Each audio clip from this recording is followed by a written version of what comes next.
అందరికీ నమస్తే. అందరు మంచిగా ఉన్నారా? పెళ్ళైన నెక్స్ట్ డే మేమైతే సత్యనారాయణ స్వామి వ్రతం చేసుకున్నాం. నాకైతే మస్తు ఇష్టం ఇట్లా వ్రతాలు చేసుకోవడం అట్లా అని. సో అందుకే నా ఇష్టంతోనే నార్మల్గా పెళ్ళైన తర్వాత కూడా అందరూ కొత్త దంపతులు చేసుకుంటే మంచిది కాబట్టి నాకు కూడా మస్తు ఇష్టం ఇట్లా సత్యనారాయణ స్వామి వ్రతం చేసుకోవడం. ఏదైనా పూజలు అంటే నాకు బాగా ఇంట్రెస్ట్. సో అట్లా చేసుకుందామని చెప్పి మాకు కూడా మంచి జరుగుతుంది, అన్ని కష్టాల నుంచి బయటపడతామనే నమ్మకంతో చేసుకున్నాం. నార్మల్గా సత్యనారాయణ స్వామి వ్రతం చేసుకున్న ఆ కథలు విన్నా మనకు చాలా మంచి జరుగుతుంది. ఎన్ని కష్ట నష్టాలలో ఉన్నా ఎన్ని దుఃఖాలలో ఉన్నా అవన్నీ పోయి మంచి జరుగుతుంది అని అంటారు కదా. ఆ కథలలో కూడా ఆ 5 కథలలో అదే ఉంటుంది కదా. సో నేను కూడా మీకు ఆ 5 కథలు చెప్దాం అనుకుంటున్నా. ఒకవేళ దాంట్లో ఏమన్నా తప్పు ఉంటే నన్నైతే క్షమించండి, నేను విని చూసి చెప్తున్నా. బట్ ఇంకా అందులో ఏమైనా మిస్టేక్స్ ఉంటైతే తప్పు పట్టుకోకండి, క్షమించండి. ఒకసారి శౌనకాది మహామునులు నైమిషారణ్యానికి వెళ్ళి అక్కడున్న సూత మహాముని చూసి ఆయనను అడుగుతారు అన్నట్టు, మంచి సంపదలను పిల్ల పాపల్ని పరలోకాన మోక్షాన్ని కలిగించే వ్రతం కానీ ఏదైనా తపో విశేషంగానే ఉంటే చెప్పండి అని. అప్పుడు సూత మహాముని పూర్వం ఇదే ప్రశ్న విష్ణుమూర్తిని నారద మహాముని వాళ్ళు కూడా అడిగినారు, ఇదే విశేషాలు చెప్తా వినండి అని చెప్పి చెప్తాడు అన్నట్టు. నారద మహాముని లోకానుగ్రహం కోసం అన్ని లోకాలను తిరుగుతాడంట. అన్ని లోకాలను తిరిగి అన్ని లోకాలలో అందరు ఆనందంగానే ఉన్నారు, కానీ భూలోకాన మాత్రం అందరూ ఏదో ఒక బాధతోని దుఃఖంతోని, అది మనసుకు సంబంధించిందైనా శరీరానికి సంబంధించిందైనా ధనధాన్యాలకు సంబంధించి కావచ్చు, కారణం ఏదైనా కావచ్చు, కానీ ప్రతి ఒక్కరు ఏదో ఒక బాధతోనైతే ఉన్నారు, ఎవ్వరు సంతోషంగా లేరు. అసలు దీనికి సొల్యూషన్ ఏదైనా ఉందా అంటే అది విష్ణుమూర్తి దగ్గరనే ఉంటుంది అని చెప్పి పోయి విష్ణుమూర్తిగా అడిగితే అప్పుడు విష్ణుమూర్తుల వారు చెప్తారంట, ఇట్లాంటి కష్టాలన్నిటినీ నివారించే ఒక వ్రతం ఉంది, దాని పేరే సత్యనారాయణ వ్రతం. ఇదన్నీ మంచిగా నిష్టగా మంచి మనస్సుతోని అన్నీ కరెక్ట్గా చేసుకుంటే ఇట్లాంటి దుఃఖాలు కానీ కష్టాలు కానీ నష్టాలు కానీ ఏవైనా దూరం అయితే వాళ్ళు మంచిగా సంతోషంగా ఉంటారు అని చెప్పి చెప్తారంట. అప్పుడు నారద మహాముని విష్ణుమూర్తిని అడుగుతారంట, ఓ స్వామి, అసలు ఆ వ్రత ఫలం ఎట్లుంటుంది, దాని విధానం ఎట్లుంటుంది, ఇంతకుముందు దీన్ని ఎవరన్నా చేసిర్రా, ఎప్పుడు చేయాలి, ఇవన్నీ వివరంగా చెప్పండి అని అడుగుతారంట నారద మహాముని. అప్పుడు విష్ణుమూర్తుల వారు దీనిని ఆషాఢంలో కానీ కార్తీక మాసం మాఘమాసం వైశాఖం ఏకాదశి రోజు కానీ పూర్ణమి నాడు కానీ సూర్య సంక్రమ రోజు కానీ చేస్తే మంచిది. అట్లా ఆ రోజుల్లోనే చేయాలని లేదు, ఏ రోజన్నా ఏ నెల అయినా ఏ సంవత్సరం అయినా నెలకొకసారైనా సంవత్సరంకోసారైనా ఏది స్టార్ట్ చేసే ముందైనా ఎప్పుడన్నా ఆపద కలిగినప్పుడైనా డబ్బు సమస్య ఉన్నప్పుడైనా ఎప్పుడైనా ఎందుకైనా చెయ్యొచ్చు అని చెప్తారంట. అది ఎట్లా చేయాలంటే పొద్దున్నే లేచి అన్ని కాలకృత్యాలు తీర్చుకొని సత్యనారాయణ స్వామిని మంచిగా తలుచుకొని, నాకు ఈ కష్టాలు ఉన్నాయి, ఈ బాధలు ఉన్నాయి, నేను ఇది స్టార్ట్ చేయాలనుకుంటున్నా, ఇది చేయాలనుకుంటున్నా అని మంచిగా కోరుకొని, ఏ కోరిక అయితే కోరుకుంటున్నావో అది కోరుకొని సాయంత్రం మళ్ళీ స్నానం చేసి రాత్రికి ముందు పూజ చేయాలంట. ఒకవేళ రాత్రి కుదరని వాళ్ళు పొద్దునైనా చేయొచ్చు. ఇప్పుడే చేయాలి అప్పుడే చేయాలని ఏం లేదు, ఎప్పుడు కుదిరితే మనకెప్పుడు మంచిగా చేసుకోవాలి. నీకే కష్టం ఉన్నా ఎట్లాంటి సిచ్యువేషన్లో చేసుకున్నా మంచిదేనంట. ఎట్లా చేసుకోవాలి అంటే ఇల్లునంతా మంచిగా శుద్ధి చేసి పిండితో ముగ్గులు వేసి ఒక కొత్త వస్త్రం వేసి దాని మీద బియ్యం పోసి ఒక కలశం, అది వెండిదైనా రాగిదైనా ఇత్తడిదైనా, ఒకవేళ అది కూడా లేకుంటే ఏమంటారు మట్టితో చేసిన కలశమైనా సరే ఎట్లాంటిదైనా పెట్టి దానిపైన ఒక కొబ్బరికాయ పెట్టి దానిపైన మనం జాకెట్ బట్టి ఉంటుంది కదా అది పెట్టిన తర్వాత సత్యనారాయణ స్వామి విగ్రహం 20 చిన్నముల బంగారంతోనైనా 5 చిన్నముల బంగారంతోనైనా చేయించి పెట్టుకోవచ్చు మనకు మంచిగా ఉంటే. అది కుదరకపోతే ఉట్టి ఫోటో పెట్టైనా పూజ చేసుకోవచ్చు. ఈ వ్రతంని మంచిగా ఆ విగ్రహాన్ని పంచామృత స్నానం చేయించి వినాయకుడు, లక్ష్మీదేవి, విష్ణు, పార్వతి పరమేశ్వరులు, నవగ్రహాలు, ఇంద్రుడు అట్లాంటి అందరు దేవుళ్ళకి పూజ చేసి వ్రతాన్ని మంచిగా చేసుకోవాలి. దీనికి జాతి మత కుల విభేదాలు అనేటివి ఉన్నాయి, ఏ వర్ణం వాళ్ళైనా చేయొచ్చు, స్త్రీలు కూడా చేయొచ్చు. ఇంకా ఒక మంచి రోజు చూసి బంధువులందరినీ పిలుచుకొని అన్ని ప్రసాదాలు చేసి పంచభక్ష పరమాన్నాలు చేసి పండ్లు ఫలాలు అవన్నీ పెట్టుకొని మంచిగా వ్రతం చేసుకోవాలి. ఇవన్నీ చేసుకున్న తర్వాత ఏ కోరిక కోరుకున్నా ఆ కోరిక తీరుతుంది, సంతోషంగా ఉంటారు, మంచిగా ధనం వస్తుంది, దుఃఖం అనేటివి పోతాయి. ఎట్లాంటిదైనా మనకు తొలగిపోతుంది, మంచిగా ఉంటారు అని నారదుల వారికి విష్ణుమూర్తి వాళ్ళు చెప్పినారు అని సూత మహాముని వీళ్ళకి చెప్తారు. అట్లనే ఈ వ్రతాన్ని ఎవరెవరు ఆచరించిన తర్వాత ఏమేం జరిగినాయి అని చెప్పి 5 కథల రూపంలో చెప్తారు. అవేంటి అంటే ఫస్ట్ కథ విందాం. కాశీ పట్టణంలో ఒక మస్తు బీద బ్రాహ్మణుడు ఉంటుండేనంట. తినడానికి అసలు సరిగ్గా తిండి కూడా ఉండకుండా మస్తు బాధపడుతుండేనంట.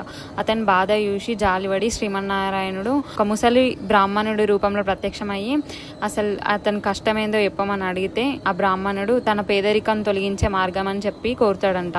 దానికి మహావిష్ణువు సత్యనారాయణుడి పేరు గల ఇట్లా ఒక వ్రతం ఉంది, నువ్వు ఈ వ్రతం చేస్తే అన్ని దుఃఖాలను తొలగిపోతావు, అన్ని కష్టాలు నీకు అన్ని దూరం అవుతాయి అని చెప్పి దాని వివరాలన్నీ చెప్పి అక్కడి నుంచే మాయమైపోతాడంట. సో ఆ రాత్రి బ్రాహ్మణుడు నిద్ర కూడా పోకుండా వ్రతం చేయాలని గట్టి సంకల్పంతో నెక్స్ట్ రోజు మార్నింగే భిక్షాటనకి స్టార్ట్ అయితే ఆ రోజు ఆశ్చర్యం కలిగే విధంగా మస్తు పైసలు వస్తాయంట. మస్తు పైసలు వచ్చిన తర్వాత దాని తర్వాతనే ఇంకా బంధుమిత్రులందరినీ పిలిచి ఈ వ్రతం చేసుకుంటాడంట. ఈ వ్రతం చేసుకోగానే అన్ని కష్టాలన్నీ దూరం అయ్యి సిరి సంపదలతో మంచిగా సంతోషంగా ఉండి ప్రతి నెల సత్యనారాయణ స్వామి వ్రతం చేసుకొని మంచి మోక్షాన్ని పొందుతాడంట. సో ఇట్లా మనకు వ్రతం చేసుకుంటే మన దుఃఖాలన్నీ కష్టాలు అన్నీ దూరం అయిపోతాయంట. ఇది ఫస్ట్ కథ. ఇక రెండో కథ తిందాం. రెండో కథ ఏంటి అంటే ఈ బ్రాహ్మణుడు ఇట్లనే ప్రతి నెల చేస్తుండగా ఆడికి ఒకసారి అనుకోకుండా ఒక కట్టెలమ్మే అతను అనుకోకుండా వస్తాడు. ఆయనకు ఎట్లా అంటే బాగా దాహం అయ్యి వచ్చి నీళ్ళు అడుగుదామని వస్తే ఆడేదో పూజ జరుగుతుండగా చూసి ఆ బ్రాహ్మణుడిని అసలు ఈ పూజ ఎందుకు చేస్తున్నారు, దేనికోసం చేస్తున్నారు అని చెప్పి అన్నీ అడిగి తెలుసుకున్న తర్వాత ఈయనకు కూడా పూజ చేయాలని బాగా కోరిక కలుగుతుంది.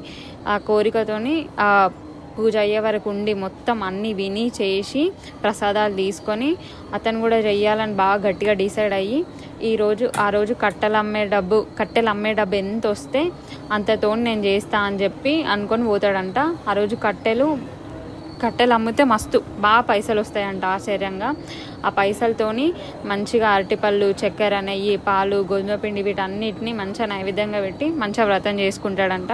ఈ వ్రతం చేసుకోగానే అన్ని కష్టాలు దూరం అయ్యి మంచిగా సంతోషంగా జీవిస్తాడంట. పూర్వము ఉల్కముకుడు అనే రాజోకైన భద్రశీల అనే నదీ తీరంన అతని భార్యతో కలిసి సత్యనారాయణ వ్రతం చేస్తుండగా అక్కడికి ఒక వ్యాపారం చేసే వైశ్యుడు వచ్చి, రాజా ఇదేం వ్రతము, దీనివల్ల ఫలితం ఏంది అని అడగంగా రాజు నాకు పిల్లలు లేరు, పిల్లలు పుట్టడానికై వ్రతం చేస్తున్నా అంటే అప్పుడు ఆ వైశ్యుడు, రాజా నాకు కూడా పిల్లలు లేరు, నేను కూడా ఈ వ్రతం చేస్తా అని చెప్పి ఆ రోజు అనుకొని వెంటనే వెళ్ళి అతని భార్య లీలావతికి ఈ విషయం చెప్తాడంట. చెప్పంగానే మనం కూడా వేసుకుందాము అనుకొని ఎప్పుడైతే సంతానం కలుగుతుందో అప్పుడే ఈ వ్రతం చేస్తా అని మొక్కుకుంటాడంట. మొక్కుకున్న కొన్ని రోజులకి కోరిక తీరుతుంది, అతనికి కూతురు పుడుతుందంట. ఆమెకి కళావతి అనే పేరు కూడా పెడతారు. ఆమె పెరిగి పెద్దదయ్యి పెళ్ళిడికి వచ్చినా ఇంకా వ్రతం చేయకుండా ఆ వైశ్యుడు అట్లనే ఉంటాడు. ఆమె పెళ్లి చేద్దామని ఒక మంచి అబ్బాయి కోసం చూస్తుండగా ఒక మంచి వైశ్యుడు దొరికి వాళ్ళ పెళ్లి కూడా కుదిరి పెళ్లి కూడా అయిపోతుంది. కొన్ని రోజులైన తర్వాత మామ అల్లుళ్ళు కలిసి వ్యాపారం కోసమని చంద్రకేతు అనే రాజకుమారుడు ఉండే రత్నసానుపురానికి పోతారు. ఆడిన మాట తప్పిన వైశ్యునికి గొప్ప దుఃఖం కలగాలని సత్యనారాయణ స్వామి శపిస్తాడు. ఆ శాపం వల్ల ఎవరో చేసిన నేరానికి వీళ్ళు బలవుతారు. అదేంటంటే ఒక దొంగ రాజు వాళ్ళ సొమ్ము దొంగలించి భటులు ఎంబట పడితే బయటపడి వీళ్ళున్న ప్లేస్లో ఆ డబ్బును మొత్తం వదిలేసి పోతారు. ఇంకేముంది, ఆ భటులు మామ అల్లుళ్ళనే వీళ్ళే దొంగలని చెప్పి రాజు దగ్గరికి పట్టుకొని పోతారు. రాజు వీళ్ళే దొంగలని మొత్తం జైల్లో బంధించి వాళ్ళ డబ్బంతా తీసుకుంటాడు. ఇంకా కష్టాలు అక్కడితోనే ఆగలేదు. సత్యనారాయణ స్వామి శాపం వల్ల ఇంటి దగ్గర కూడా వీళ్ళ పరిస్థితి ఎట్లుంటుందంటే దొంగలు పడి వీళ్ళ సొమ్మంతా తీసుకొని తినడానికి తిండి లేక మొత్తం ఆరోగ్యం అంతా ఇదైపోయి ఇల్లు తిరిగి వాళ్ళ భార్య డబ్బులు భిక్షాటన చేసుకునే సిచ్యువేషన్కి వస్తారు. అట్లా తిరుగుతుండగా వాళ్ళ కూతురు కళావతి ఎవరింట్లోన సత్యనారాయణ వ్రతం చేస్తుంటే చూసి చివరి వరకు ఉండి మొత్తం తీర్థప్రసాదాలు తీసుకొని ఇంటికి ఇంకా లేట్ అయ్యి ఇంటికి పోతుంది. అప్పుడు వాళ్ళమ్మ ఇంత లేట్ అయింది ఏం చేసినావు అని అడిగితే ఇట్లా సత్యనారాయణ స్వామి వ్రతం ఇవన్నీ ఇట్లా మంచిగా అనిపించింది అని చెప్తే అప్పుడు మనం కూడా చేసుకోవాలి కానీ చేసుకోలే అని అన్ని గుర్తుకొచ్చి ఇప్పటికైనా సరే వాళ్ళ భర్తకి ఇంకా అల్లునికి అన్ని మంచి జరగాలని చెప్పి భర్త లేకుండానే బంధుమిత్రులను అందరినీ పిలిచి అన్ని పూలు పండ్లు అన్నీ మంచిగా చేసి మంచిగా శుభ్రంగా ఉండి సత్యనారాయణ స్వామి పూజ చేసుకోగానే ఇదంతా ఇంకా దేవుణ్ణి క్షమించమని అడగంగానే క్షమాపణకు మించినది ఇంకేం ఉండదని సత్యనారాయణ స్వామి మంచిగా క్షమించి సత్యదేవుడు చంద్రకేతు మహారాజు కళలు వచ్చి ఆ వైశ్యుల అమాయకులని వాళ్ళని విడుదల చేసి వాళ్ళ డబ్బులు వాళ్ళకి ఇచ్చేయమని, అట్లా వేయకపోతే వాళ్ళకి రాజనష్టం, పుత్రశోకం, ధన నష్టం అన్నీ కలుగుతాయని చెప్పి సత్యనారాయణ స్వామి అడిగితే ఆ నెక్స్ట్ డేనే ఆ రాజు వాళ్ళని విడుదల చేసి మంచి బట్టలు ఇచ్చి వాళ్ళకి ఇంకా డబ్బులు ఇచ్చి మంచిగా పోయి రమ్మని ఆశీర్వదించి పంపిస్తాడు. ఇది థర్డ్ కథ అయిపోయింది. 4వ కథ ఏంటి అంటే ఆ రాజు వద్ద సెలవు తీసుకొని వీళ్ళు వాళ్ళ ఇంటికి స్టార్ట్ అవుతుండగా పడవల ఇలా ఈ ధనమంతా తీసుకొని పోతుండగా వాళ్ళని పరీక్షించాలని చెప్పి సత్యనారాయణ స్వామి ఒక సన్యాసి వేషం వేసుకొని వచ్చి మీ పడవలో ఏముంది, మీ దగ్గర ఏముంది అని అడుగుతుంది. అప్పుడు ఆ వైశ్యులు ఈ సన్యాసిని లెక్క చేయకుండా పొగరుగా ఏముంటే నీకెందుకు, దొంగలించడానికి వచ్చినావా, ఆకులు అలాలు తప్ప ఏం లేవు పొమ్మని చెప్పి అంటారంట. అప్పుడు సత్యనారాయణ స్వామికి కోపం వచ్చి తదాస్తు అని చెప్పి అక్కడి నుంచే మాయమైపోతాడంట. తర్వాత కొంచెం సేపు అయిన తర్వాత ఈ వైశ్యులు వెళ్ళి చూస్తే ఆకులు అలాలు తప్ప ఏముండాయంట. అప్పుడు ఘోరంగా ఏడ్చి బాధపడి ఇదంతా దేవుడి మాయనే, దేవుడు మమ్మల్ని క్షపించిండు అని చెప్పి అల్లుడు మామకు చెప్పంగా దేవుని దగ్గరికి మళ్ళీ వెతుక్కుంటూ ఆ సన్యాసి దగ్గరికి మళ్ళీ వెతుక్కుంటూ పోయి మేము ఇట్లా తప్పు చేసినాం, నీటితో అట్లా మాట్లాడడం తప్పు అని చెప్పి క్షమాపణ కోరుతారంట. సో అప్పుడు సత్యనారాయణ స్వామి క్షమించి వాళ్ళని మంచిగా మళ్ళీ నార్మల్ డబ్బుగా మార్చేసి వాళ్ళని పంపిస్తాడంట. పంపిస్తుండగా వాళ్ళు వచ్చే టైంకి వాళ్ళు వస్తున్నామని చెప్పి ఒక భటుడితోని మేము వాళ్ళ మామ అల్లుడు వస్తున్నామని చెప్పి వాళ్ళ ఇంట్లో వాళ్ళకి చెప్తే అక్కడ యాక్చువల్గా సత్యనారాయణ స్వామి వ్రతం జరుగుతూ ఉంటుంది. అప్పుడు లీలావతి మంచిగా అన్ని పూజ అవన్నీ చేసి ప్రసాదం కింద తీసుకొని వీళ్ళ దగ్గరికి వస్తుంటే కళావతి మాత్రం ఆగమాగంలా దేవుడి ప్రసాదం తినకుండానే వీళ్ళ దగ్గరికి వస్తుందంట. దేవుడి ప్రసాదం తినకపోవడం వల్ల సత్యనారాయణ స్వామికి కోపం వచ్చి వాళ్ళ భర్త వచ్చే పడవని మొత్తం నీళ్ళల్లో మునిగేటట్టు చేస్తాడంట. ఇదంతా వైశ్యుడు ఇదంతా దేవుని మాయనే, దేవుని మళ్ళా ఏం కోపంకి వచ్చినో అని చెప్పి తెలుసుకొని దేవుణ్ణి ప్రార్థిస్తే దేవుడు ఆకాశవాణి లెక్క వినిపిస్తాడంట. మీరంతా వ్రతం చేసుకున్నారు కానీ ప్రసాదాలు తీసుకోలేదు, ఈ ప్రసాదం తీసుకున్నప్పుడే తిరిగి మీ ఇంటికి వస్తాడు మీ అల్లుడు అని చెప్పి. అప్పుడు వెంటనే పోయి లీలావతి ప్రసాదాలు స్వీకరించగానే వాళ్ళ అల్లుడు వాళ్ళ ఇంటికి తిరిగి వచ్చేస్తాడంట. సో వీళ్ళు అట్లనే మళ్ళీ మంచిగా మొక్కుకొని మళ్ళీ సత్యనారాయణ స్వామి వ్రతం చేసుకొని మంచిగా సుఖ సంతోషాలతో ఉంటారంట. ఇక 5వ కథ ఏంటిది అంటే తుంగధ్వజుడు అనే రాజు ఒక ఆయన ఉంటుండేనంట. అప్పుడు ఆయన ఒకసారి అడవికి వేటకు పోయి బాగా అలసిపోయి ఒక చెట్టు కింద కూర్చున్నప్పుడు అక్కడే ఉన్న గొల్లోళ్ళు ఒక సత్యనారాయణ స్వామి వ్రతం చేసుకొని రాజుకి మంచి భక్తి శ్రద్ధలతో ప్రసాదం తీసుకొని వచ్చిస్తే ఎవరో ఇచ్చిన ప్రసాదం నేనెందుకు తీసుకోవాలి అని చెప్పి అది తినడం ఇష్టం లేక రాజ్యానికి పోతాడంట.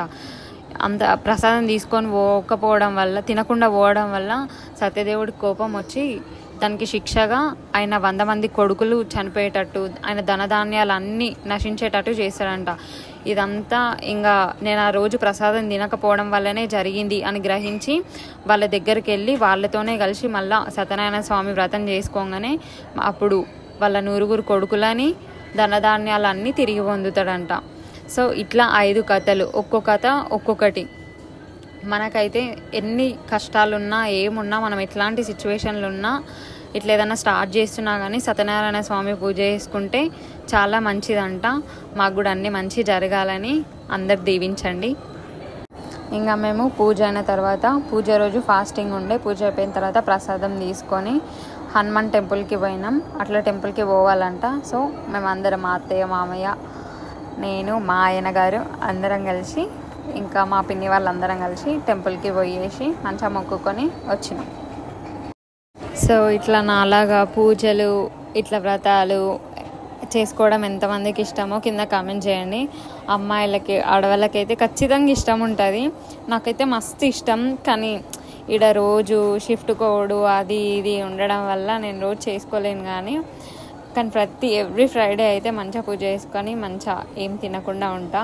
ఫ్రైడే నాకు అమ్మవారు అంటే మస్తు ఇంకా ఇష్టం. సో ఎవరెవరికి ఇంకా ఇట్లా పూజలు వేసుకోవడం ఇష్టమో కింద కామెంట్ చేయండి. ఫస్ట్ థింగ్ ఏదన్నా బహువచనంలో చెప్పేది ఏదైనా ఏకవచనంలో చెప్పింటే నన్ను మాత్రం క్షమించండి. ఎందుకంటే రోజు నార్మల్గా తెలంగాణలోనే అట్లా మాట్లాడతారు, అట్లా అని అందరూ మాట్లాడతారని నేను చెప్పా, కానీ నేనైతే అట్లనే మాట్లాడతాను. మా సైడ్ అయితే అట్లనే మాట్లాడతారు. మరి ఇట్లా రెస్పెక్ట్ఫుల్గా అట్లయితే మా రోజు వాడుక భాషను అయితే అట్లా ఉండదు. మేబీ కొన్ని పదాలు నేను మ్యాక్సిమం చెప్పకుండా ఉండడానికే ట్రై చేసిన, బట్ ఇఫ్ ఇన్ కేస్ చెప్పింటే క్షమించండి. నాకు తెలిసినంత నేను చెప్పిన, ఏమైనా తప్పులు చెప్తే మాత్రం అది ఇది అని అనకండి, చెప్పండి ఇట్లా కాదు అట్లా చెప్పినామని. కానీ కొంచెం కోపంగా నెగిటివ్గా మాత్రం కమెంట్స్ పెట్టకండి. మీ అందరికీ ఈ వ్లాగ్ నచ్చింది అనుకుంటున్నా. If you like this vlog please like, share and subscribe and comment below. అందరికీ నా హృదయపూర్వక ధన్యవాదాలు ఈ వ్లాగ్ని చూసినందుకు. Bye bye, tata, see you in next vlog.